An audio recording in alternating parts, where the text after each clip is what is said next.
The rain had just stopped in a quiet town in the Philippines. The streets shimmered under golden streetlights. Colorful paroles, star-shaped Christmas lanterns, swayed gently above every doorway. It was December, and in the small town of San Isidro, something magical was about to begin. 17-year-old Mateo stepped off a dusty provincial bus. He was from Manila, loud, fast, modern. San Isidro felt slow, too slow. No malls, no skyscrapers, no fast Wi-Fi, just rice fields stretching endlessly, carabaos chewing lazily, and elders who asked too many questions. But this Christmas would change everything. At 3:30 a.m., the entire town was awake. Children wrapped in sweaters, mothers holding candles, fathers guiding sleepy toddlers. The bells rang from the old stone church. It was the first night of Simbang Gabi, the sacred 9-day dawn mass before Christmas. Lola Ising smiled at Mateo. "If you complete all 9 masses," she whispered, "your wish will come true." Mateo didn't believe in superstitions, but deep inside, he had one wish. He wanted his father home for Christmas. Inside the church, candles flickered like stars. The choir sang in Tagalog, and something strange happened. Outside, the paroles glowed brighter, almost alive. After Mass, vendors sold warm bibingka and purple puto bumbong wrapped in banana leaves. Mateo took a bite. The sweetness, the smoke, the laughter around him. For the first time, he felt like he belonged. Days later, the town celebrated a festival inspired by traditions from Angono. Massive papier-mâché giants, smiling, colorful, towering, filled the streets. The gigantes, they danced, they swayed, they splashed water on cheering crowds.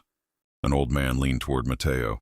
During Spanish times, Filipinos couldn't freely celebrate, so they created giants to mock their colonizers. Mateo realized something. Philippine culture wasn't weak. It survived, it adapted, it resisted with creativity. Christmas had passed. The paroles still hung above every doorway in San Isidro, but their glow felt different now. Mateo was no longer the boy from Manila who complained about slow internet and rice fields. Something had changed, and the Diwata knew it. 1 week after Christmas, the town prepared for another celebration.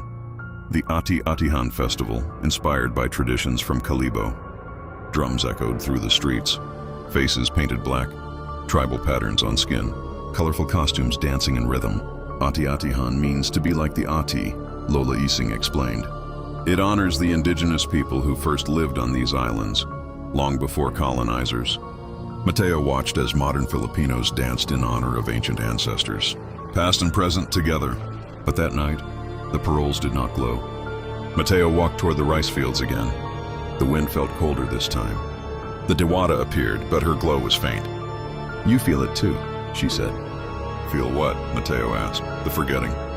She raised her hand, and suddenly Mateo saw visions. Forests cut down, rivers filled with plastic, old traditions replaced by trends. Children who no longer knew the stories of their ancestors. "If culture is not remembered," the Diwata whispered, "it fades." Mateo felt a chill run through him. "But people still celebrate," he argued. "Yes," she replied. "But celebration without understanding becomes performance." Days later, Mateo discovered something troubling. The town council planned to replace their traditional folk dance with a modern pop performance for next year's fiesta. "It attracts more tourists," someone said. "It's more entertaining," another argued. Mateo remembered the gigantes, the albulario, the bayanihan.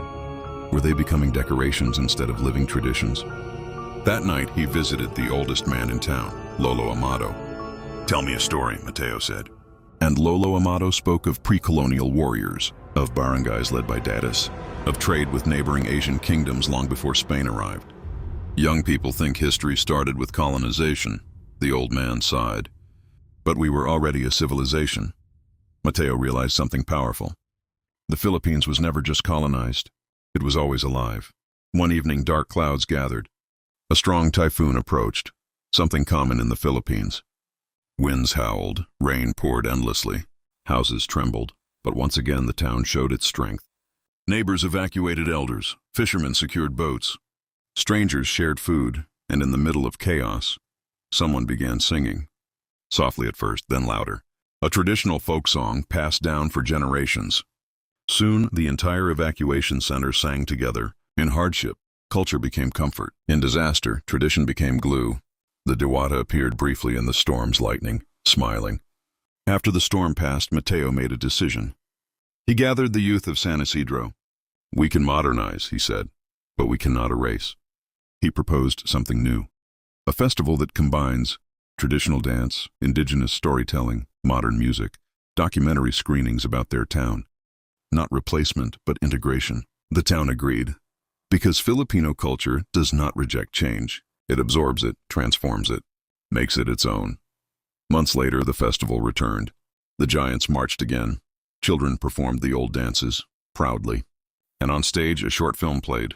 It was Mateo's documentary. It showed Simbang Gabi at dawn, the Albulario's healing rituals, Bayanihan in action, the storm survivors singing together. The crowd grew silent. Some wiped tears. As night fell, the paroles began to glow again, brighter, warmer, stronger. The diwata appeared beside Mateo one last time. "You understand now," she said. "Culture is not just memory. It is responsibility." Mateo nodded. "I'll tell the stories," she smiled, and slowly turned into light. A light that flowed into the nearest parole. From that night on, the people of San Isidro called Mateo the Lantern Keeper, because he didn't just celebrate Filipino culture, he protected it. And somewhere in the islands of the Philippines, when people choose to remember, the lanterns glow. A nation survives not because it never changes, but because it never forgets who it is. Long before churches rose, before colonizers arrived, before cities like Manila were built, before the word Philippines even existed, there were only islands, and the sky and the sea, and the first gods. In ancient Tagalog mythology, there was once only sky and water. The sky was ruled by Bathala, the great creator. The sea was ruled by Aman Sinaya, guardian of the oceans. They were powerful, proud, and they did not agree. One day, their conflict shook the universe. Lightning split the heavens, waves crashed endlessly, until a bamboo stalk rose from the waters. Bathala struck it with thunder. It split open. From it emerged the first man and woman, Malakas and Maganda. Strength and beauty, the ancestors of the islands. The land filled with life. Mountains grew, rivers flowed, forests whispered, and everywhere, spirits walked. The diwatas guarded nature. The anitos carried messages from ancestors. And in the underworld ruled Satan, master of darkness. Humans lived carefully. They asked permission before cutting trees. They offered food before fishing. Because nature was not a resource, it was alive. Generations passed. Humans grew ambitious. They forgot the old ways. Forests burned, rivers darkened. The balance weakened. Bathala watched silently. Until one night, the sky darkened for 7 days. No stars, no moon, no sun. People panicked. Elders remembered the old chants. They gathered, sang ancient prayers, offered rice and betel nut to the spirits. And on the 7th night, a single star returned. Not in the sky, but in a lantern, a simple light crafted from bamboo and paper.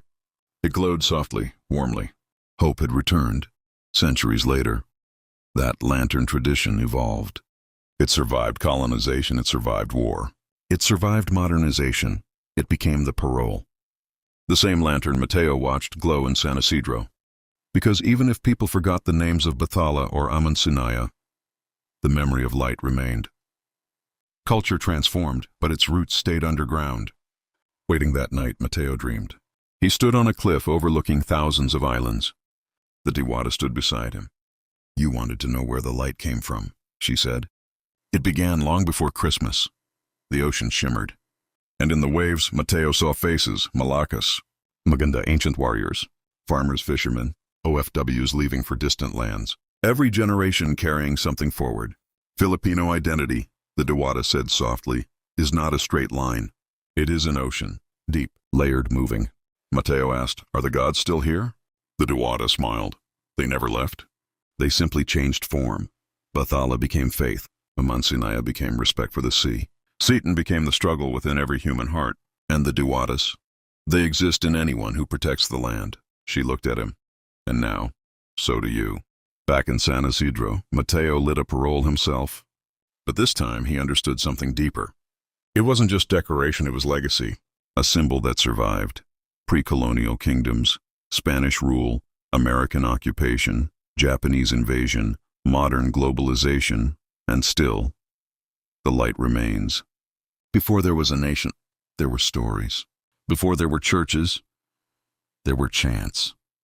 Before there were cities, there were spirits in the mountains and guardians of the sea. The Philippines is not just history, it is mythology breathing beneath modern life. It is ancient light inside modern lanterns. And as long as someone remembers, the first light of the islands will never fade.